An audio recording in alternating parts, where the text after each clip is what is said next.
Why glitches are beautiful and how they exist in the real world. This video is sponsored by Audible. So I've been playing a lot of Dark Souls and Fighters lately, games that are extremely punishing. And when I'm kind of on a losing streak or can't seem to find a rhythm, I have a thought that I'd be willing to bet you've had before. I could be doing something else right now. I have a backlog I could be knocking down, less stressful things I could be enjoying. Okay, so yes, this has happened to me in the past. However, like when this happened to me, there's been like a ton of games where I've been like stuck on a part or whatever, like fighting games, going through like the campaign or whatever fighting game, or like a single player game where I couldn't beat a boss or whatever. Um, Maybe like a Call of Duty level on like veteran or something. Like back then, it was easy for me to get like angry and pissed off because I couldn't do it or whatever. But like as I've gotten older and I've played more games, I don't know, at least for me, at least with like aim training, like with what aim training has taught me and like Kovacs and all that shit, is like there's no point in getting angry and frustrated for like a video game or something like that. I mean, it's understandable to like get angry because it's like, oh, I'm trying to do the thing and I can't do the thing or whatever. And it's like, it just getting angry and frustrated does not help solve the problem. What is the problem? You're trying to do a thing and you can't do the thing. So it's like as I've gotten older, I've learned to like calm that part whenever I'm getting frustrated. Like I can tell when I'm getting frustrated or whatever. And like if I'm doing a scenario and I'm like going for like a high score or something, I just pause the game, sit back, reset, cool down, you know, give it like 3 to 5 minutes or something, you know, and then come back at it or whatever, which is something I think is like something that you could use to like transfer over to other games or something. It's like usually for like a single player game or something like that, something hard you're doing, it's like the normal thing to do is just keep going and going and going and going and going and not learning from what you did. Or maybe you are and you just keep going and like you just keep fucking up or whatever. And it's like your mind really needs that mental reset, that mental break, because after that little break or whatever and you come back, your mind is just going to be clearer when you come back. It's going to be easier, well, not necessarily easier, but like, you know what I mean, you're just like calm, you're in a different like headspace versus like when you're like amped up and hype or like angry or frustrated or whatever. So that's my advice, you know, calm down, take a break, come back. And it's because of this I have found a lot of peace in the service that Audible provides. To me, these are sort of zone out games. I play best when I can relax and let my muscle memory take. Oof. The controller player at it again with the crossed legs. Dang. Not looking good for controller players. Again. Listening to audiobooks when I'm playing gives my mind something to chew on as I let automaticity take the wheel, and gives me the feeling that I am actually knocking down something off my backlog, because I am. And if you go to audible.com/DarylTG or text DarylTG to 500 for a limited time, you'll save 60% on your first 3 months of Audible. Audible gives you an audiobook credit each month, and as you can imagine, it has something for everyone. Whether you're like my wife and enjoy fantasy titles like The Invisible Life of Addie LaRue, or just want to relive God of War hands-free, Audible has you covered. Personally, I'd recommend Thinking Fast and Slow by Daniel Kahneman, which I've also referenced in a previous vid. So be sure to take advantage of this great deal and gift someone, even yourself, with an Audible membership this holiday season. Audible.com/DarylTG or text DarylTG to 500 and you'll save 60% on your first 3 months. With that said, get ready for my weirdest video of the year. All right, we're ready. There are a handful of statements about the universe that I find to be consistently true. Going to bed knowing that you don't have to be up early makes for legendary sleep. We will all do this little thing with tape at least once in our lives. Yes. We've all SD'd and smashed when it mattered most. Yes. You know, that happens quite a bit. You know, Super Smash Bros. That happens, you know. Sometimes games save too fast and it's necessary to save twice just in case. Oh yeah, I can't remember what game it was, But like there was like a certain point, maybe it was like Mass Effect or something. Like you could easily go through like one of the all the Mass Effects really at like neutral or whatever, and it was like at this point you should save here because if you choose this option you get an achievement, or if you choose like the good option you get this achievement, and you choose the evil option you get the achievement in one go, versus doing a completely good playthrough, a completely evil playthrough, or whatever. So yeah, that's happened. No one has ever been happy to see one of these. No. Well, here's the thing. If you ever buy like a pack of ketchup or something and you open it to like peel that thing off and you don't see that, you got a problem. All right? So take it with a grain of salt, man. If you've ever been handed a controller at your friend's house and wondered if they've scratched their balls when using it, the answer is yes. Yes, that is, again, this man is revealing everything that the common and uncommon controller players do. They scratch their balls and just put their hands back on the controller, and it's fine. Meanwhile, when he passes you the controller and you put it in your hands, you play with it a little bit, and you go scratch your face, it's like, oh shit, I just got pink eye. Freaking controller player. Wow. Thanks, man. Try not to think about it. And if you see someone slip and fall down, you will fight back the urge to laugh. Oh yeah. It's always fighting back the urge to laugh when someone falls. This is common. There is a certain pleasure in seeing something go wrong. This BBC guy walking around like a lost child as the broadcast begins. Robert Downey Jr. fumbling with this SUV hatch in Avengers bloopers. This horse packing up its hind legs to go home after a long day of work. Mistakes are a natural part of life. We all trip over hurdles, whether it be in an interview, a date, or even an actual hurdle. When it comes to stories, however, books, movies, anime, TV, mistakes are edited out and sold as a bonus feature with the Blu-ray. It's like the blooper reel. And I will say, the best blooper reels will always, without question, come from Jackie Chan movies. Why? Because it's motherfucking Jackie Chan, and he's gonna show you all the times, the 20 times that he tried to do a stunt, and all the times he failed. And all you need to see during the movie is the one time he does that stunt. All right? But it is also very entertaining to see all the misses for the stunt. All right? So the king of bloopers, Jackie Chan. The consumer receives is meticulously edited, reviewed, and polished before it ever actually meets your pupils to ensure that it is a seamlessly immersive experience. Even if there are oopsie boopsies, in most cases they're largely unnoticeable and won't. Bro, what are the bloopers for Dark Knight? I really want to see this because, it's like a super dark, movie or whatever. I want to know if these guys ever started like cracking up because Christian Bale, he's like method actor. I am Bruce Wayne, I am Batman or whatever. And then you got Heath Ledger. I don't know what kind of actor he was. I just saw him in like The Princess Tale or whatever, The Knight's Bride or whatever that movie was where he was the knight. And then he got announced to be the Joker. And then I see the movie and I was like, oh wow, he was a fucking badass Joker. I want to know if there were ever like any moments these guys just fucking started cracking up.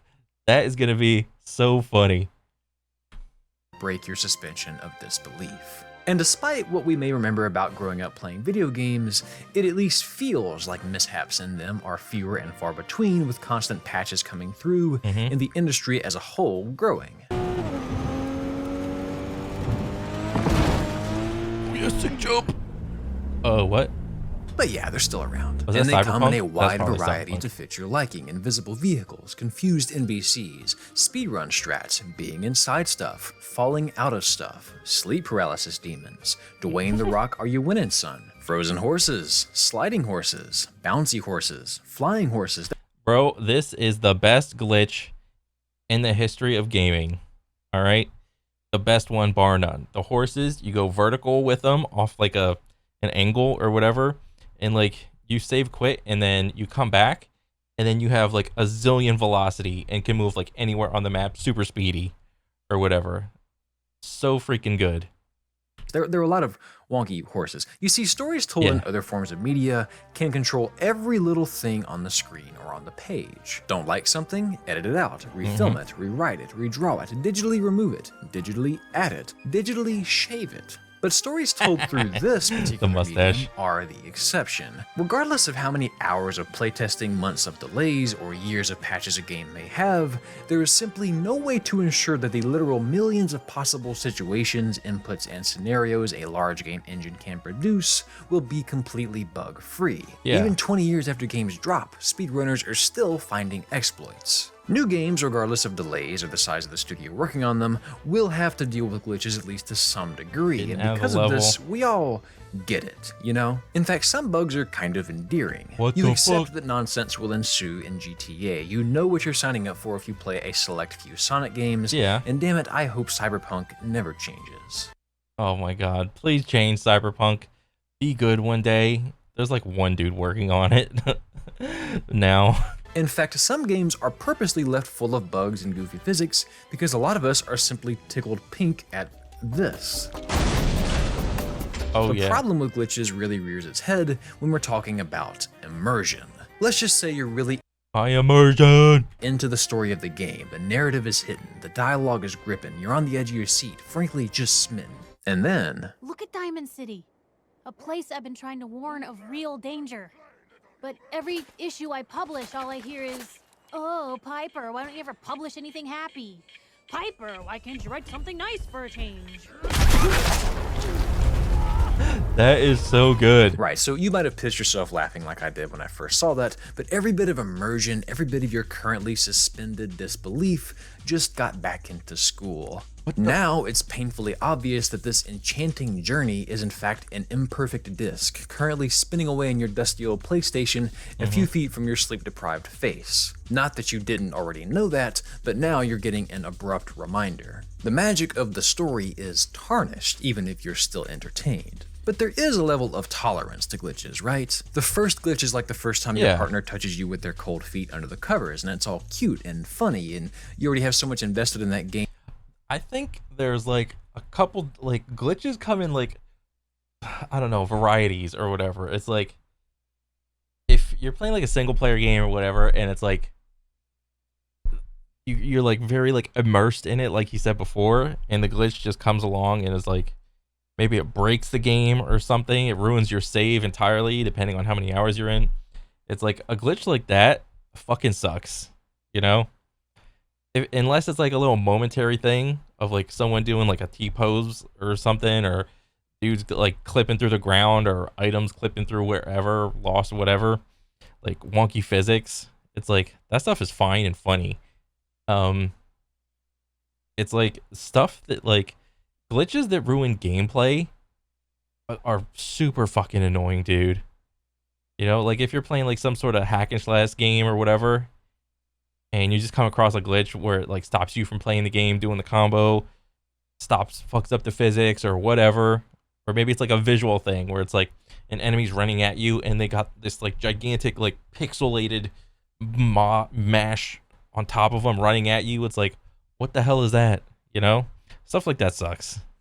Game/person that you think it's quirky. But by, I don't know, about the 20th or 30th time it happens, you'll be as fed up as a triskaidekaphobic waiter serving a table of 13. You see, I'd argue there is a healthy dose of mistakes that we as people can digest when it comes to being engrossed in a story. For most forms of media, I'd contend that that number is very low, since almost all errors can be fixed in post, and it's expected that a book or a movie is extremely polished. Gaming, however, is one... Bro, how do they fucking fix that shit in a book? You know? There's like the final copy of a book that's already undergone like a zillion rewrites to come out with the final version. It gets mass made and distributed. And meanwhile, somebody else finds a thing wrong with it. That's out there. You know? I think with books, it's like, once it's out there, you can't fix it. You can't patch it. Particular medium that I think does have a slightly higher threshold because all mistakes can't be realistically remedied, and let's be honest, a lot of times they're kind of welcome. So what I'm intending to do today with my wildly clickbaity title is talk about why glitches are funny and how under the right circumstances, breaking the suspension of disbelief actually provides for a uniquely refreshing experience. We'll discuss the psychology of humor and immersion, and to continue a Christmas tradition on this channel as well as at least partially make good on the clickbait, talk about the one other storytelling medium that simply can't be 100% bug-free. Let's talk about why this is funny, how this can make for a unique experience, Oh, that sucks. and yes, what a real-life glitch looks like. The date is March 7th, 2021. Pro wrestling is still without live. Bro, is this what wrestling is since like the pandemic or whatever? Like, what? This is so effing crazy.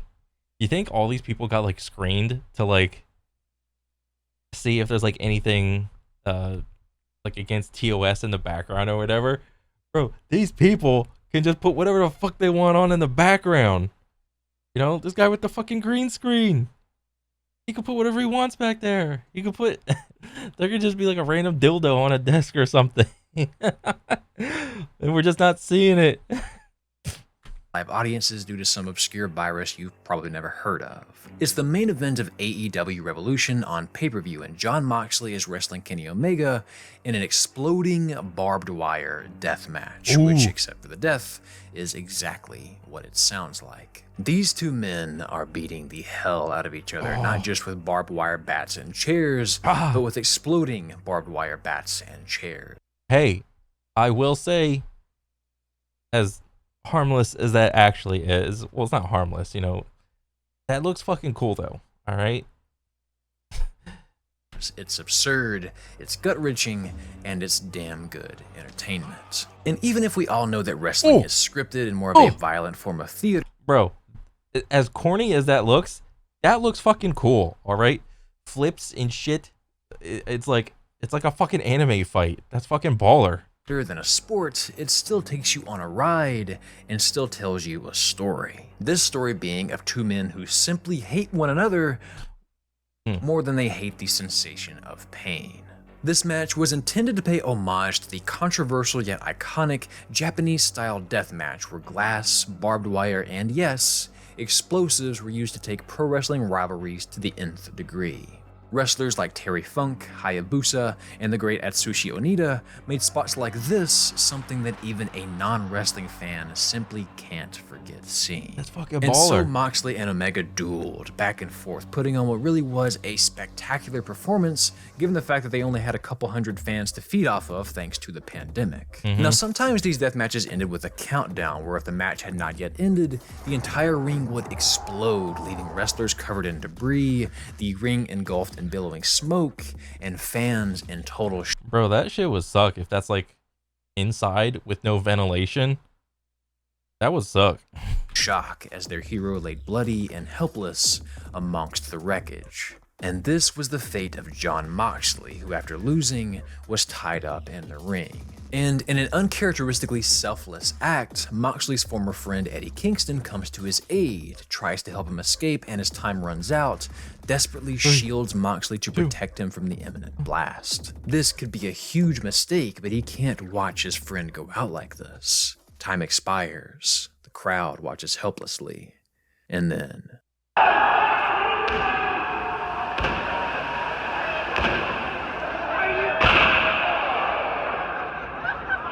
Oh, that's awkward. This, my friends, is what we wrestling nerds call a botch. Oh, all the explosions didn't go off at the same time to do like one big wall of like boom, light and smoke. It was just like wah. Botches have happened since the dawn of pro wrestling, yes, he even missed before it. the original Sin Cara. Oh, no. Christian Cage slamming his head on the ring apron before Scott Steiner was ready. Batista realizing he was supposed to fall down and then just flopping. Booker T accidentally dropping the N-bomb on Oh my god, I remember this shit. This was so funny. national television and then breaking character in embarrassment. This blood that was supposed to fall on Kevin Nash falling 2 feet to the left of Kevin Nash. Nia Jax yelling after landing awkwardly. Alberto Del Rio hole? trying to integrate this bucket into Big Show's head, but slipping, then trying again while Big Show waits for him to hit it. Botches are an absolute gift so long as they don't end in injury, and much like glitches, there is an understanding that they do happen. There is no editing live TV, no escape from internet immortality if you bust your ass running to the ring. God! In the same way, there is no shame if you can't help but giggle when someone gets tripped up in the ropes, just as there is no shame in liking a buggy game. And again, like glitches, the first 1 or 2 botches are cute, right? Yeah. It happens. I sure as hell couldn't springboard off the middle rope. But when the game starts breaking or the match looks like this, What the fuck? you just bury your face like Jake Gyllenhaal after Taylor Swift drops a new version of All Too Well. As far as I can tell, wrestling botches are the closest we are going to get to real life glitches. Yeah. Except for maybe like theater gaffes, but Yeah. anyways, botches are real life glitches because in what other place is a few fireworks going off going to cause everyone involved to act like a nuke bomb has dropped? Edward Moore, the person, was completely fine, but Eddie Kingston, the character, has to commit to what has happened on screen and remain unconscious. He can't break kayfabe.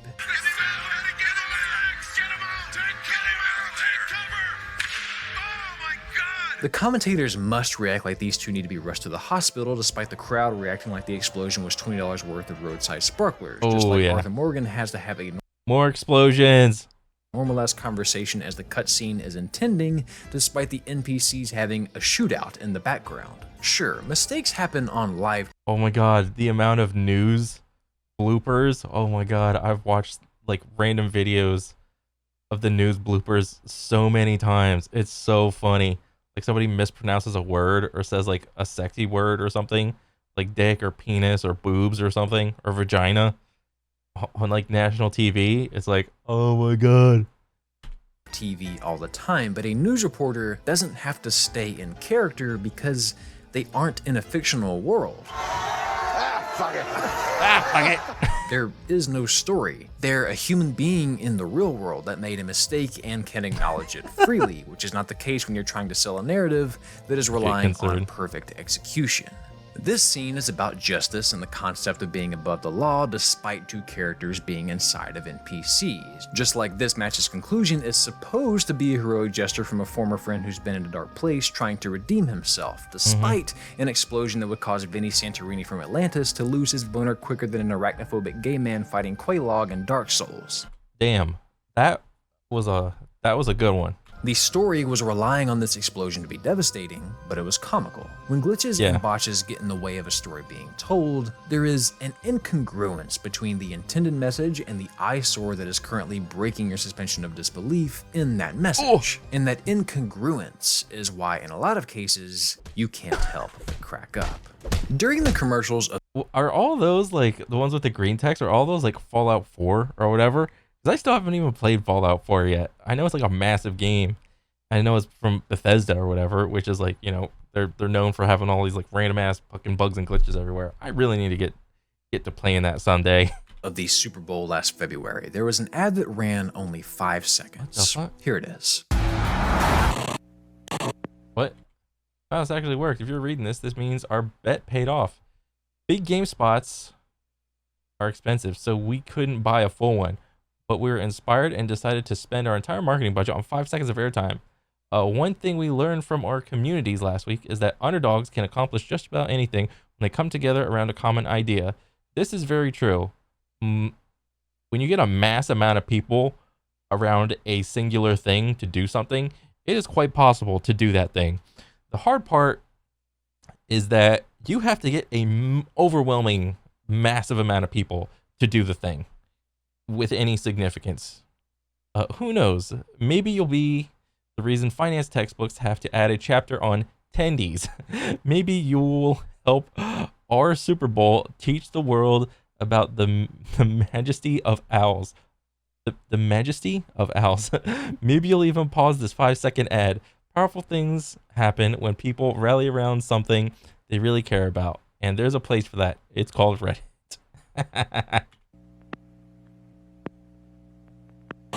Now, if you didn't know, most ads run around 30 to 60 seconds, have a small plot or script, and are a little more commercially than this. But that 5 seconds was among the most effective advertisements of the broadcast, according to the Kellogg's School Super Bowl Advertising Review. The reason being, it wasn't very commercially. It didn't match our typical preconception of what an ad looks like. It worked because of something called schema incongruity theory, or as I like to call it, SIT, as in sit and let me explain. A schema is sort of a shortcut our mind uses to put things in context. They're little clusters of basic knowledge about a concept or an entity that guide your perception, interpretation, imagination, or problem solving about that thing. We have a schema for taking a shower, a schema for making coffee, a schema for calling a friend.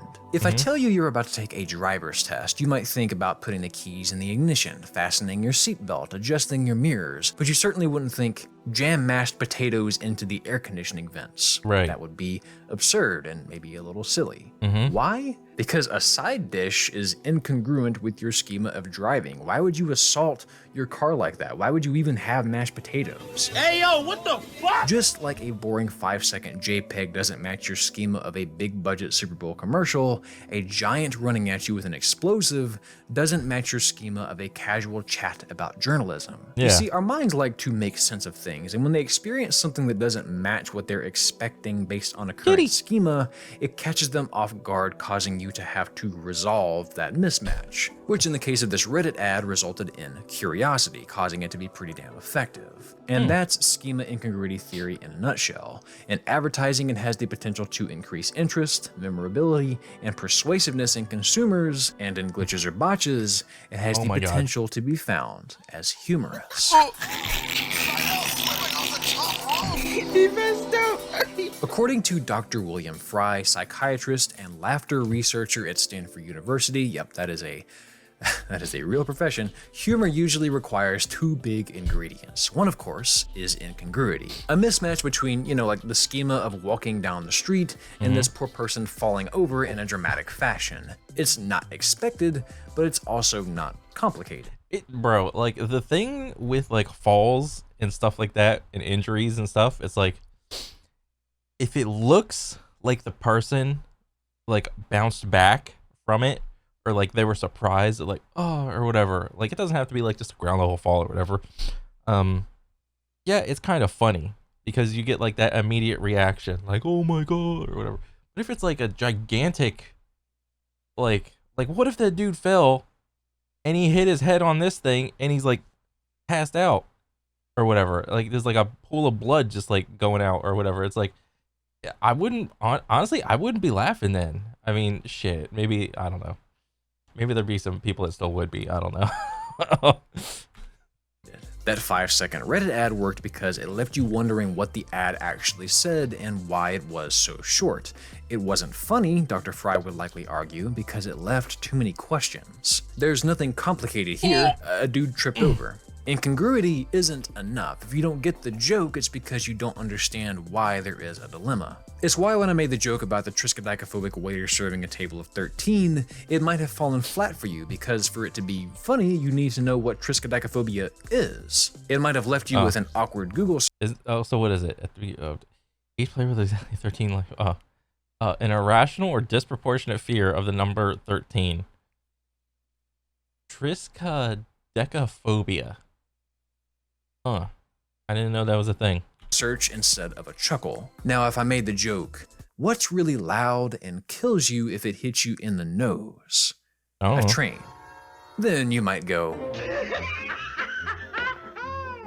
Because not only is that comprehensible, not only is it incongruent with how specific I was being, it was extreme. And according to a pair of studies from 2013 and 16, surprise, unexpectedness, and incompatibility are experienced as funny, and the bigger the discrepancy, the funnier the joke. Which is why this is funny, but this might be really funny. All right. Humor is subjective. I get that. This is why I'm not a laughter researcher. As always, remember, psychology can't be tested in a vacuum. We're talking tendencies here, not laws. But it might give a glimpse into why subreddits like r/unexpected are so popular, or why LOL random humor was so rampant back in the day. Not gonna lie, I used to watch this shit, Not gonna lie. I saw a couple videos, I'm like, oh, this guy's pretty funny. or whatever. And then, eventually I did like mature a little bit. And then I just stopped watching. Cuz your humor changes the older you get. I guess screaming stuff like IR potatoes randomly back in middle school got such a consistent laugh because it didn't exactly fit any schema. And I think that's one reason why glitch compilations or clips online will never die. Glitches, much like botches, don't fit the schema of what is supposed to be happening. It's unexpected, it's goofy, and oftentimes it's extreme. One of my favorite series on YouTube is Botchamania, a compilation channel that archives and pokes fun at all of the most recent botches. Where's the kaboom? There was supposed to be an earth-shattering kaboom. I've been watching for years, it never gets old despite how many times the channel is taken down for copyright, and it's so popular in the wrestling community that even wrestlers and commentators subtly reference it from time to time. You talk too much. I might have just made Botchamania on that one. And it sees these levels of popularity for the same reasons we enjoy the occasional good glitch.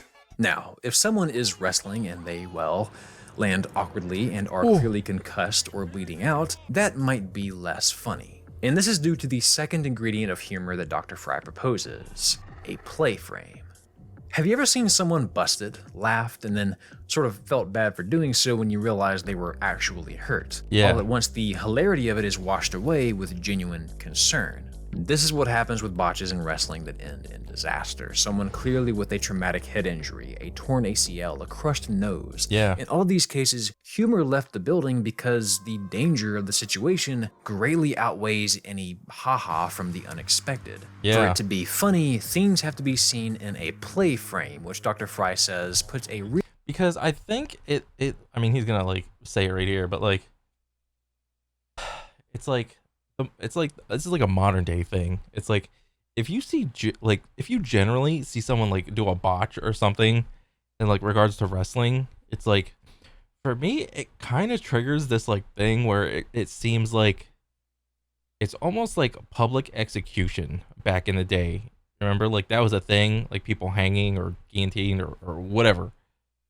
And for like a modern day audience to like see someone like hurt themselves in like an extreme way to the point where it's like concerning, it's like it almost like goes back to that era. It's like holy shit, like holy fuck.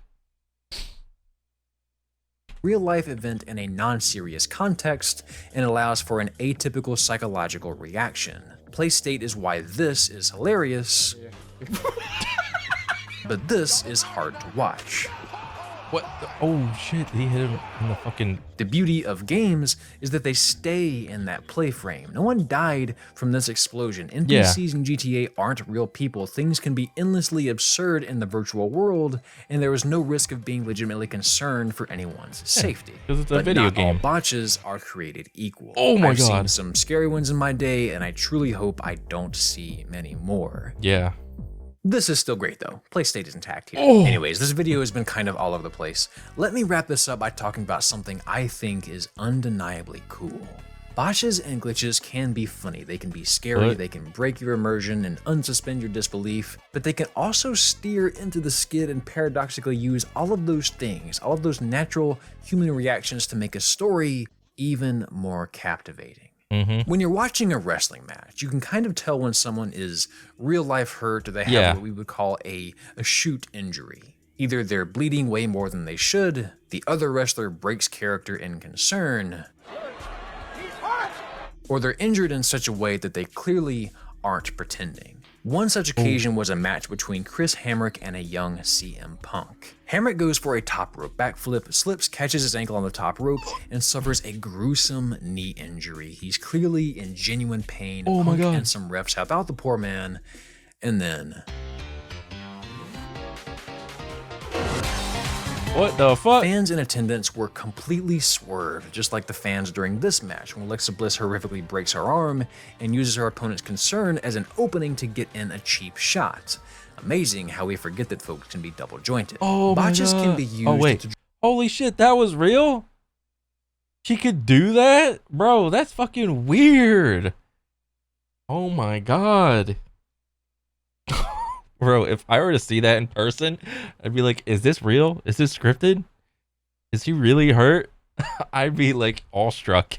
Draw legitimate sympathy that can then be betrayed to make the villain in the match seem even more like a piece of shit. In the same way, a game can use a glitch to cause genuine real-world concern, like in Arkham Asylum, where you might think your game has crashed, only to realize it's all a ruse to illustrate the effects of Scarecrow's drugs. Doki Doki employs glitches to actually draw you even deeper into the story by making you question where the boundaries of this game lie. I've talked about fourth wall breaks before, so I won't dwell here too long, but they work in a lot of cases because they can cause real-life distress. In-game stakes sort of leak into reality. It breaks that play state. Suddenly this person could legitimately be hurt. My game could legitimately be broken.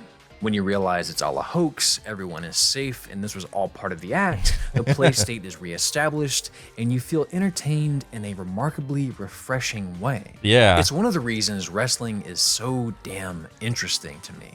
AJ Styles once genuinely botched a springboard into the ring, then to make it feel more natural, he purposely botched it again and even decided against using it over the course of the event to make it seem like his character had the yips. Then finally, he nails the move on the last day for a big crowd reaction, effectively turning a shoot error into a kayfabe storyline, which is not uncommon in wrestling. Sometimes an explosion doesn't work and you have to roll with it or play it off like it was a big prank. For your childhood friend, John, to come to your rescue. Kenny Omega may be a tough son of a bitch. To cover you up and dry hump you in the middle of the ring. But he can't make an exploding ring worth of shit.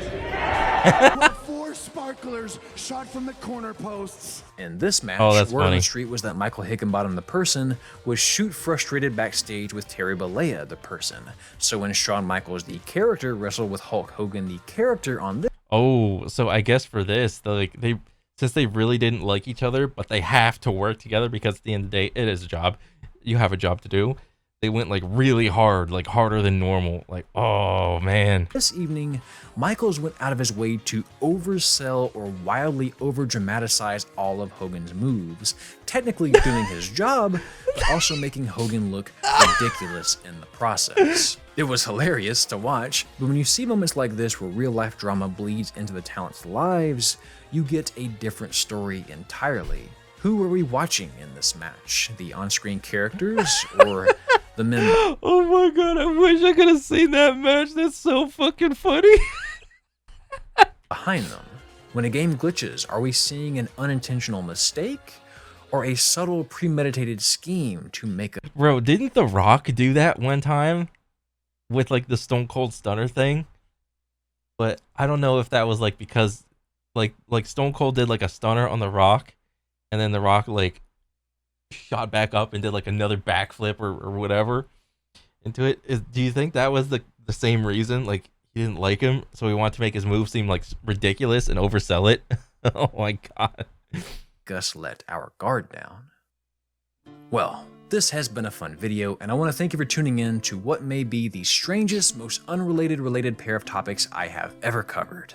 In summary, glitches are funny, botches are usually funny, and both draw our attention / get a chuckle out of us because of how damn incongruent they are with what the story is trying to tell us. Does that break your immersion? Yes, maybe, but it can also be used to cleverly draw you back in even deeper. Humor is subjective. Maybe you've never once thought someone slipping down and falling was funny, but even so, I hope you had a delightful time watching this video. I've been Daryl, you've been a lovely audience for the past 4 years, and I can't wait to see you again in 2022. Thank you so much for watching, and have yourself a damn good one. Nice. Oh shit, I forgot to do Patreon. All right, hey, huge thank you to all. Dude, this was such a good video. Oh my god. Like, this was awesome. Like, let me see. Then what do you have anything to say? I think the play state thing is probably also the main reason why the old video games cause violence has repeatedly proven to be false. Yeah. Violent video games do not cause, like, are not the cause of violent people.